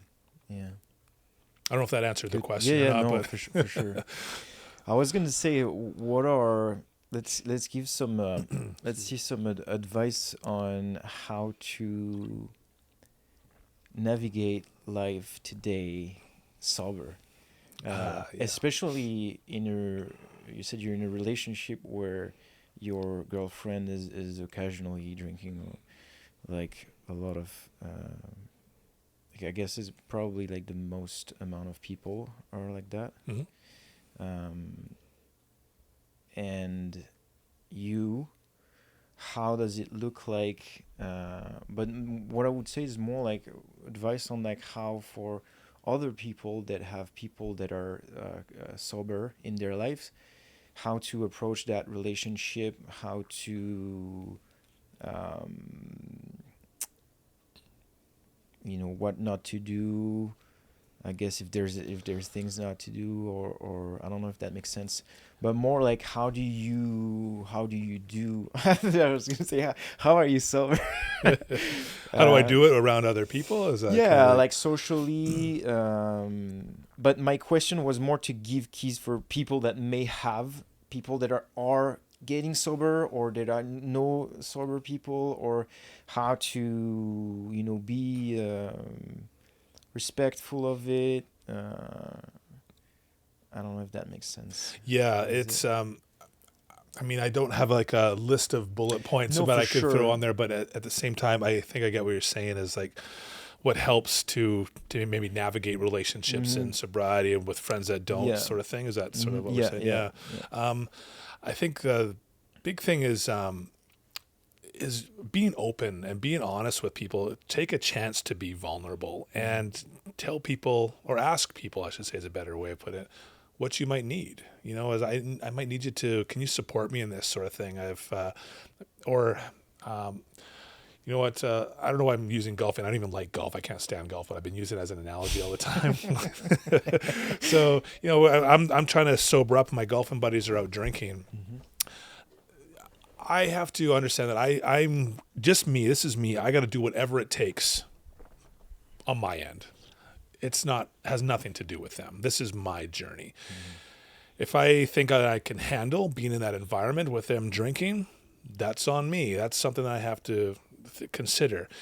Most of my friends would be supportive in that environment. They may choose in the early days to not drink around me. So that was my experience with my family specifically. My first year recovery, you know, my moms and stuff, my mom and her sisters and that, my family, you know, casual drinkers, drinking the glass of wine at the family get-togethers and that stuff. I didn't ask them to, as I recall, but they were very respectful and they wouldn't drink around me for a while. And it was appreciated. I didn't have to have those tough conversations, but it really did help. So they were willing to support me in that. But as time goes on and sober Steve is normal Steve now, this is just who it is, it comes back naturally. They don't have to do that anymore. And I'm capable of handling that. But more to the point is, ask people and tell people what you may need for support in them, and be willing to support friends. And I get this a lot from people that don't understand. It's a great question you ask. What can I do to maybe help somebody that is trying to do that? Is maybe be considerate of what they're trying to do. You don't even have to ask them why they're doing it. Be like, no, I'm not having a drink today. End the conversation there. It doesn't need, what do you mean? Why? Why are you quitting drinking? Do you have a problem? Do you have this? It doesn't need to go there. It could be for a number of reasons. I'm having health issues. I just want to kind of cut back. I've been doing it too much. I shouldn't need to justify what I'm doing to you. Yeah. So just accept it. Good for you. And let's leave it at that, you know, kind of thing. If that makes sense. Yeah. Yeah, just like respect, right? Respect. I mean, that kind of thing like probably comes also on like people. You know, it's like everything, like suddenly somebody does something different. It's like, how it must hurt me as a spectator of somebody doing something that I wouldn't see myself do, and you're really gonna poke at it like, why would you? Do you think you're better than me? I know, right? It's there's that competition or something again. It's But yeah, no, for sure.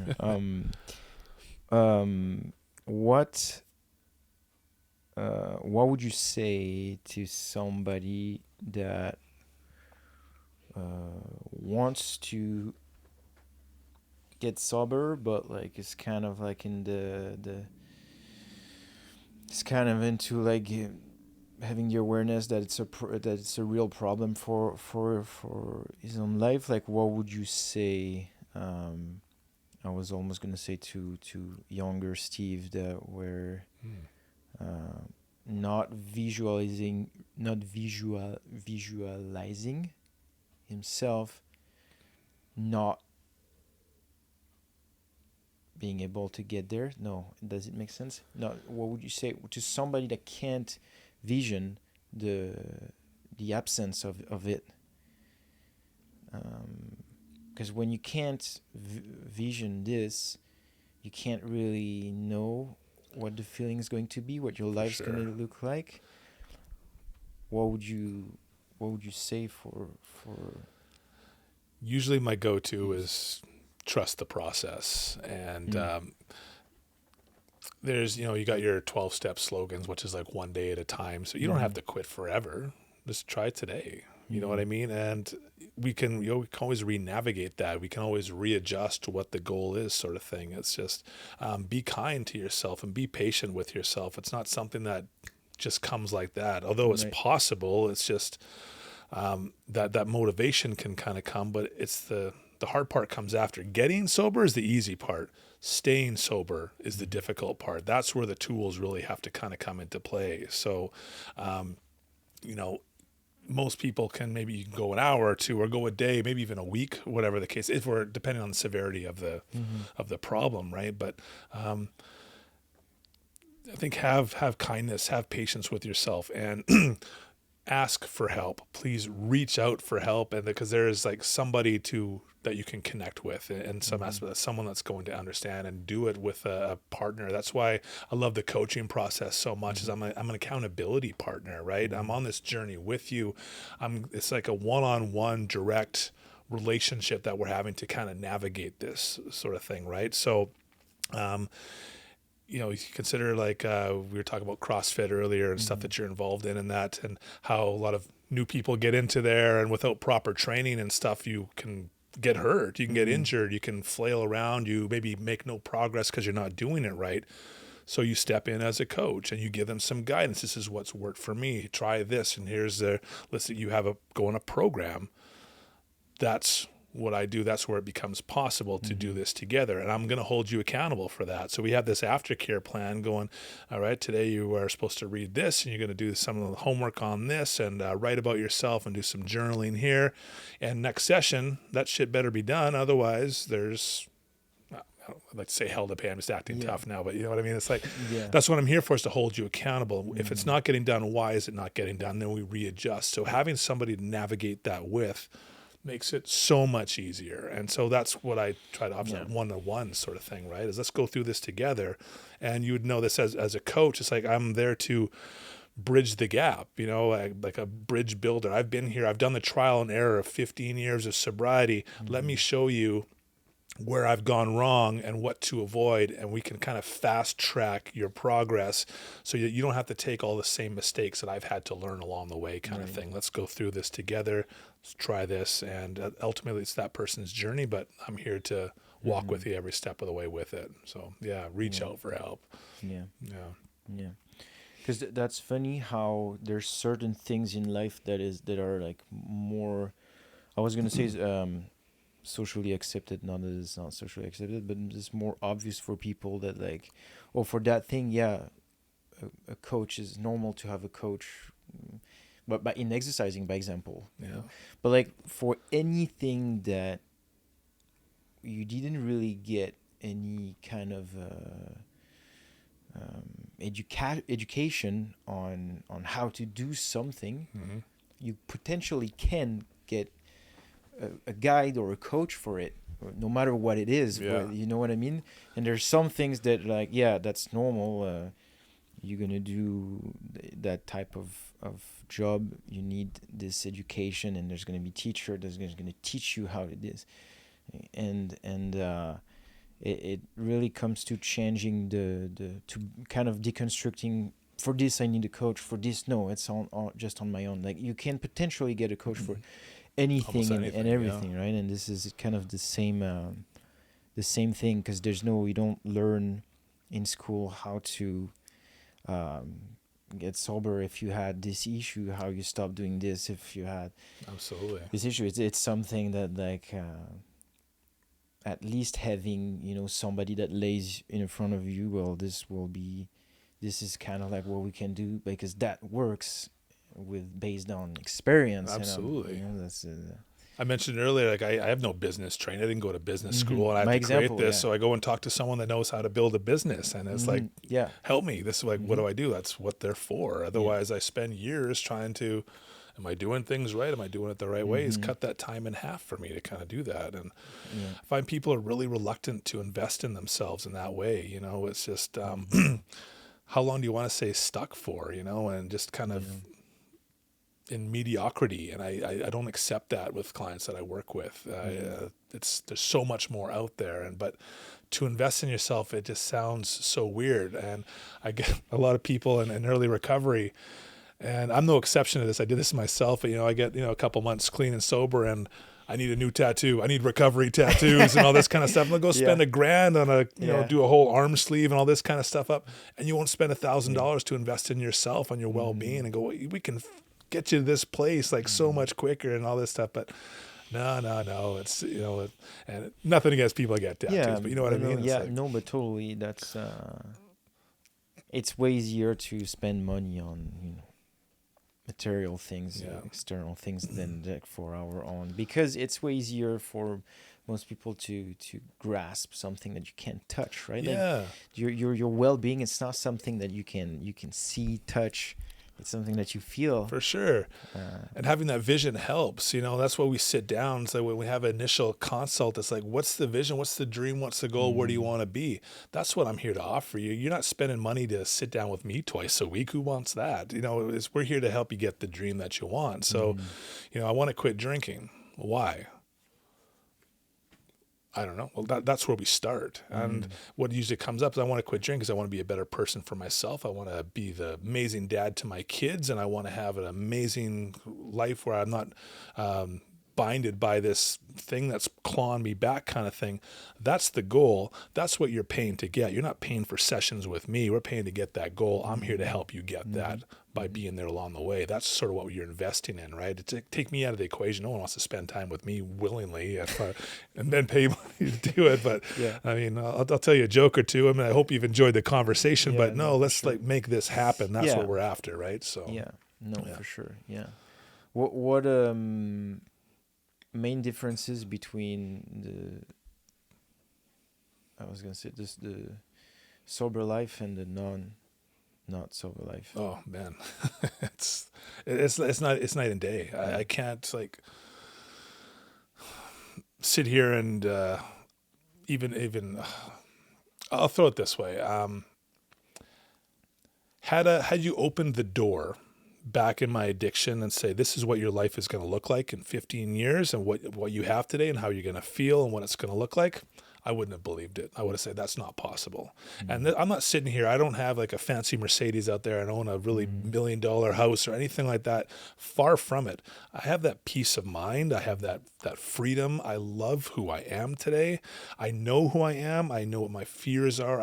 Those are the things that are priceless. I have purpose. I have a sense of fulfillment in my life, and that's what I want everybody to achieve. And I try to say this like not egotistically. It's like I wish everybody could spend a day in my shoes to feel what it feels like to be me.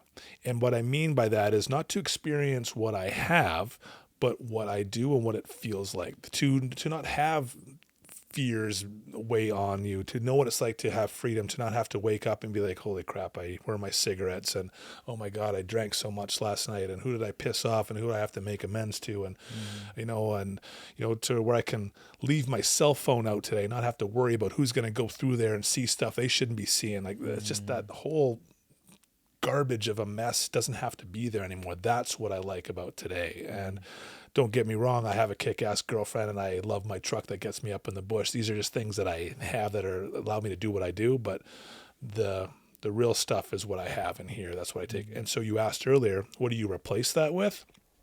That's where spirituality comes in. That's where that whole kind of component comes in. I find things, a sense of purpose and fulfillment on this hopefully never-ending quest of self-improvement to become that better version of myself, because that's who I want to be. I want to know what my limits are. I've barely scratched the surface of what I can do and what I want to do, and so that's kind of what I like to offer people in that aspect. Yeah. Nice. Yeah, that was a good that was a good one. Yeah.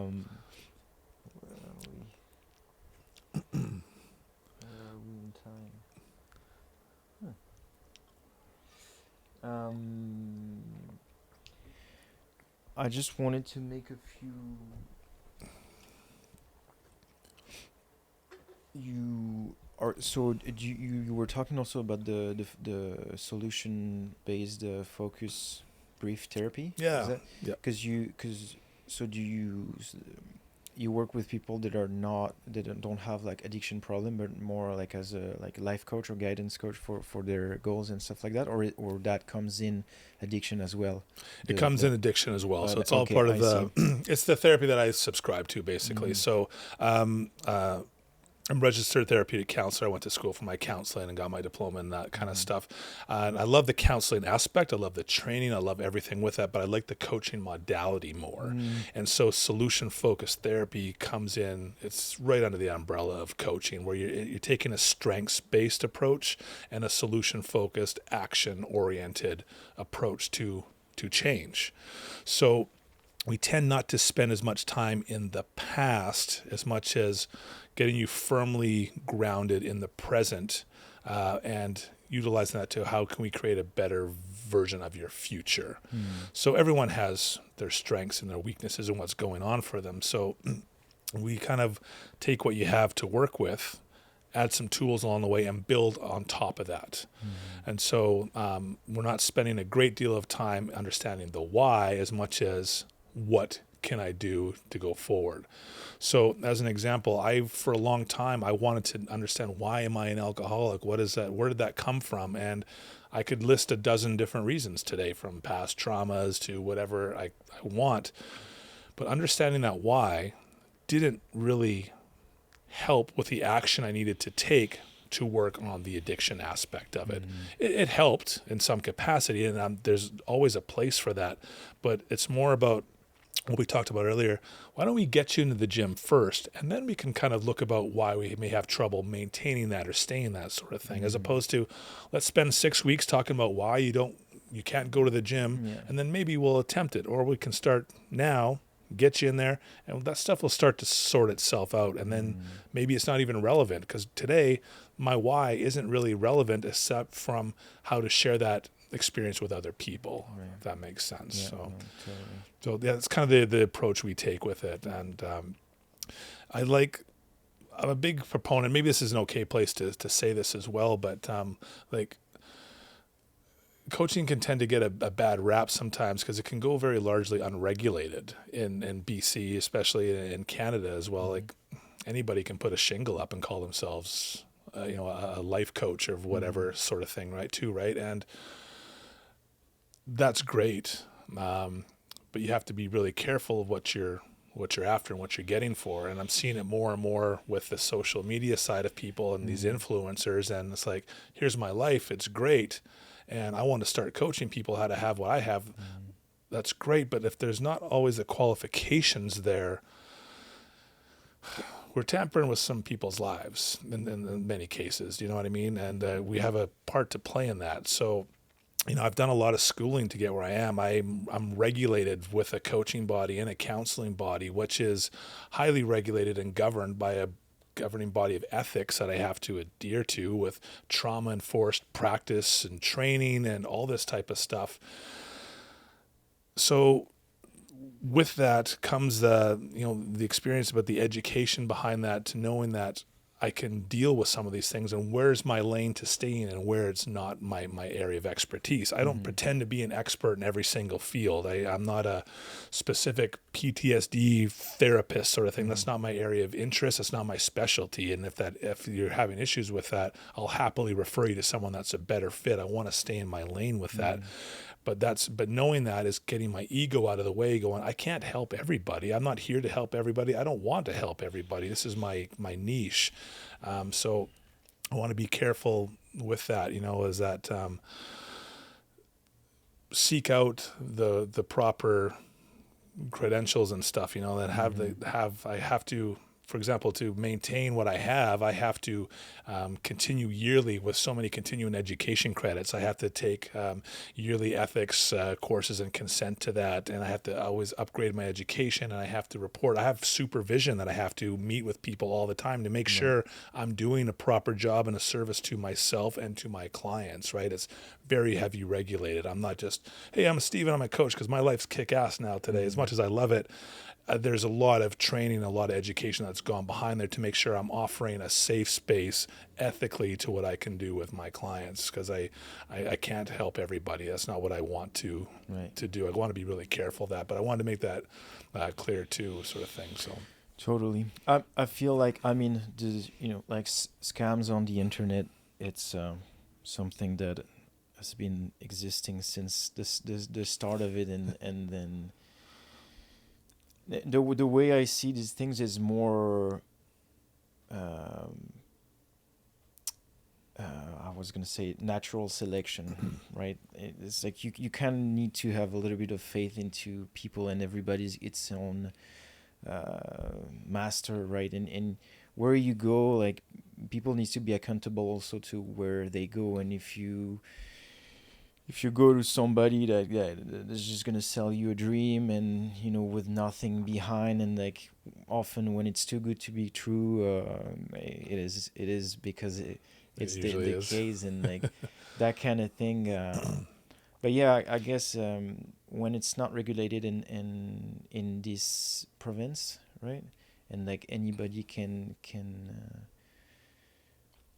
kind of, but you can't you can't put yourself as a like counselor, right? Or I can, but no, not you. I mean, you generally speaking, like it's okay, yes. regulated in the name, or like in the practice, like what in how ways it's not regulated. In BC specifically, you can refer to as open a shingle, basically throw up a shingle and be a counselor or a life coach sort of thing without any formal training whatsoever. A lot of people, oh, you're a good listener, you'd be a really good counselor. Oh, maybe I'll do that. And then there's no insurances, there's no formal education behind it or anything like that. Being able to be a good listener or being sympathetic to be able to relate is a great quality to have as a counselor, but it also requires there's a hell of a lot of training and education that goes behind that too, right? For and sure. so, Nice. I mean, as trauma, for example, is a big one, and a lot of seen some, people maybe I'm trained to go back and explore that trauma or to find where it's kind of coming from. But if you're not trained in how to deal with it when it's coming up in that moment, that's kind of scary. It's like, hey, Steve, let's go back and dig up your past a little bit. This traumatic experience where you were absolutely terrified. I'm reliving it now in the moment. If you don't have training to deal with that, what a mess that's going to cause. Or maybe it shouldn't even be brought up in that capacity in that environment anyway. So knowing the differences between that, just a small example of that, right? But yeah, for sure. So yeah, absolutely. Yeah. I wanted to end on what is it for you when you work in, because I can relate, is I coached 4 years fitness, and I can see how being in a position of coaching is taking a crazy amount of your energy, but it's for exercising, right? There's not much, there's for sure like I mean, there's nowhere near the same amount of emotional involvement in coaching somebody that's like that you're directly interfering and influencing or in giving guidance in for his life, like things that not just like making a squat, or even though this will have an impact on his life for sure, but I mean there's not the same emotional and impact for you as the coach. I'm talking, and not the people. So you're dealing with, right, like the people come because they have like something that they want to solve, right? So you're dealing with already, they have like a conflict or a problem, and so you're constantly put into an environment where there's an issue and probably some negativity around that. How do you navigate this, because I mean, we're all different. Some people will easily take on energies of other people. Some have more for some it will be more easily to not, like how in your case are you dealing with this? Is this something you think about sometimes, something you're aware of, and you have like some kind of things to do to separate things? How does that affect you mentally? It's I refer to that as kind of what am I doing for self-care on myself a lot of times. It's very easy to take on people's stuff. Empathy and sympathy are all essential qualities of counseling and coaching and stuff, to be able to relate and put yourself in that shoes. And I think I've been doing this long enough now that I've been able to do a very good job at separating that. It really takes a lot of boundaries to do that as well, to not take that on. I mentioned, I think that what we started with in the very first conversation we had was, I get on that dirt road and I got my fishing rod, things are shut off. You know what I mean? It's like turn off time. Yeah. So, there's a time and place to talk about work, and there's time and a place to just, we don't. So I just got back from a little holiday out in the Kootenays and stuff with my girlfriend, and we were out there for a week, and no cell service and stuff for 5 days and that kind of stuff. And yeah, it's weird. And you almost it's saddening when you come back into cell range and all of a sudden your phone's there. It's like ding, ding, ding, ding, ding, ding. I was like, oh my God, back to reality kind of thing. Right. But it's easy to get that, like that hero complex, that savior complex and stuff. And I want to solve people's problems. And I've been doing this long enough now that I can really separate that sort of thing. That's you and this is me, and I have to do my own care. I have to do this stuff as well. So that's the point I can make, is I have to walk the walk and not just talk the talk kind of thing. And so I have my own routines. I have my own things that I do that prevent me from taking that stuff on to begin with. A lot of it is preventative, not just being reactive in the moment sort of thing, right? And learning to say, the session's over and it's there. I leave the emotions there. I leave everything behind at the office, and I go home and go about my day kind of thing. You put your session notes, you reflect. I have my mentors, I have my supervisors that I go and talk to, and this is a tough case, so someone's really getting to me, and I'm able to look at, why is it bothering me, what's going on for it and stuff. And probably one area that I lack in is patience. And that's why I like solution-focused brief therapy, because it doesn't have to take the same amount of time as conventional therapy all the time, where we're talking years of, kind of coming in sort of thing. We're trying to get to a solution and make some changes rather quickly.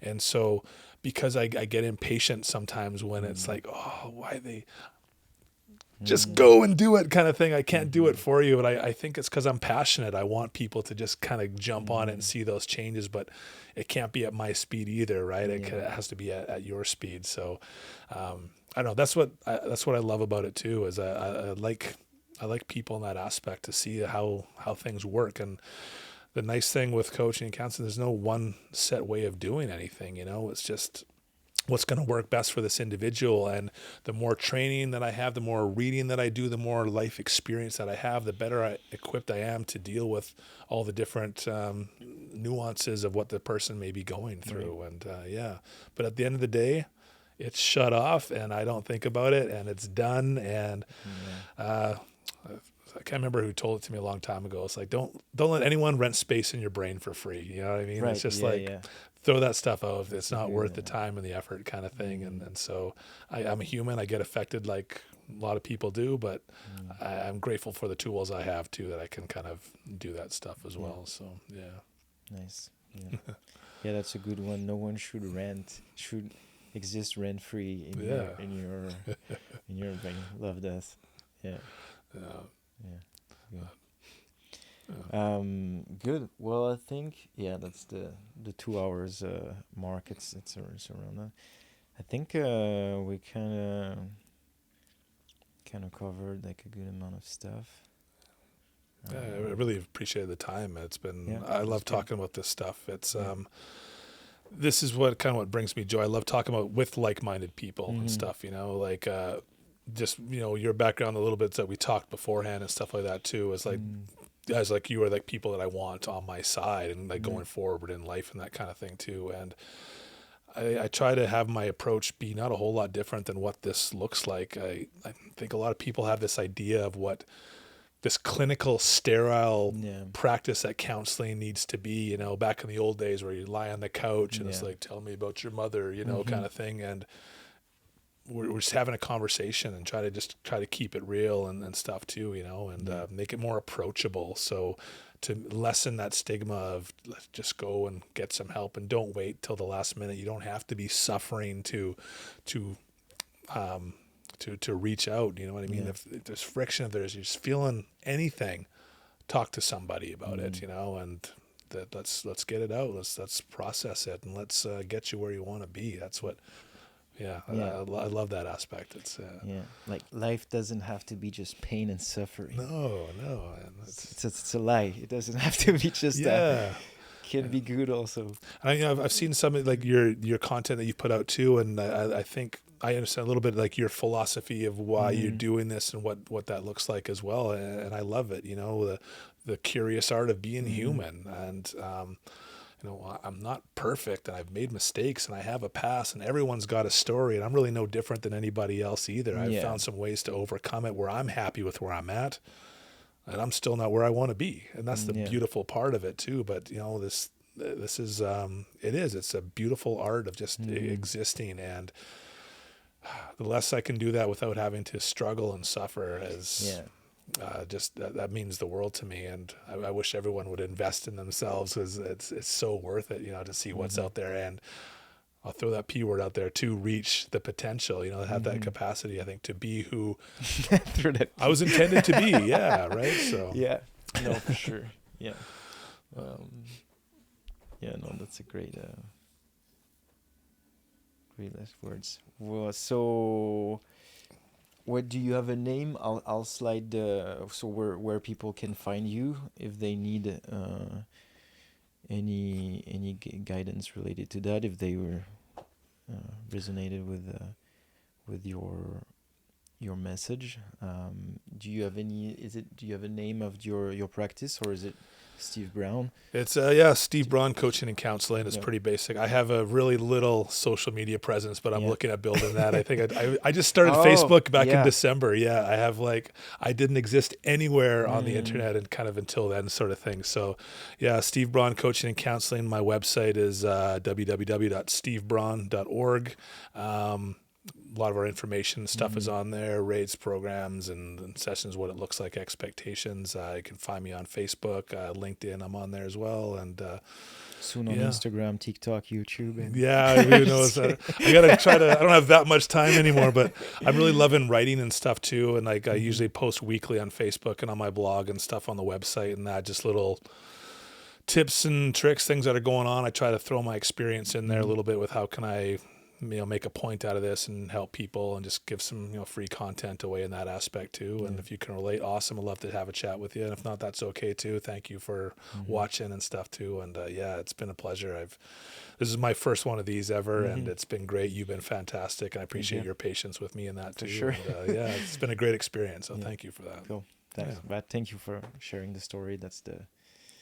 Without that, right, this doesn't exist, without people willing to share things. So thank you as well. My pleasure. Thanks. And that's a wrap.